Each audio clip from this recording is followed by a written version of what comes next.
So the idea here was that I was wanting to find references to the records or related entries to the records without having to add records to the related lists at the bottom of the screen here. I also was maybe wanting to look up multiple records, finding all of those references for multiple records at one time. So I have created UI actions here that allow us to take this record and do that search for things. So we'll find this references here. It will query all of the tables behind the scenes. This search may take long. It may take a short time. It just depends on how many different places that the sysuser table or wherever you're calling this is being found inside of the system. And it'll just keep spinning. And then it'll show our output here. It'll show the table that it was found on and which columns it was found on. It will show if there are multiple records that could potentially, or if there are multiple columns that could have this record. And then you can click the links to find out what these records are. So I can click on the incident link here to show everything where it was the color or the resolved by, because that's where system administrator was found on this table. Or I can go individually and open just the records that have a resolved by on here.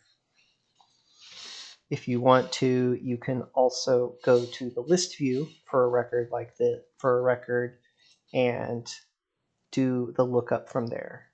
So I will go to the wrong screen, and I'll go here. Oops. And for example, I can select that I want to look up to see where these three groups are referenced, and I can either right-click and find references to these records, or I can go to the context menu here or down here if you are not on the new UI. But I like to right-click and find references to these records. This brings up the page. It pre-populates this list here, and then we can find references to those records as we need to.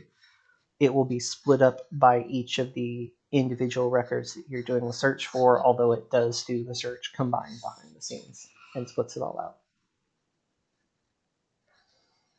So what we can see here is that these are used in a couple of other places. These are no real big secrets here. User, GR, group member, has role, things like that.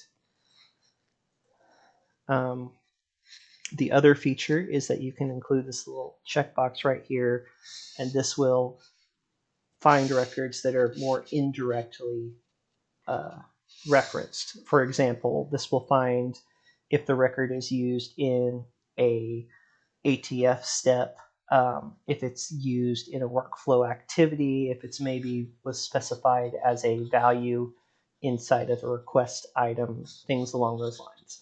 Checking this box will, of course, make the search run longer because it is having to search for more fields, and these columns may not be directly indexed. So, of course, run this in production only if you really need to. I prefer to run this in a development or test environment that has been freshly cloned. So we can see here as an example of this checkbox that this element mapping and this variable value tables had references to App Engine admins. So we can click on this as an example and see that the App Engine admins is actually used on an approval condition field. It looks like this is done as part of a flow designer example right here. Approves, rejects any here. So it would be used in something along those lines. The variable value is where it's used as a direct lookup inside of a flow designer condition. And that's the basics of it.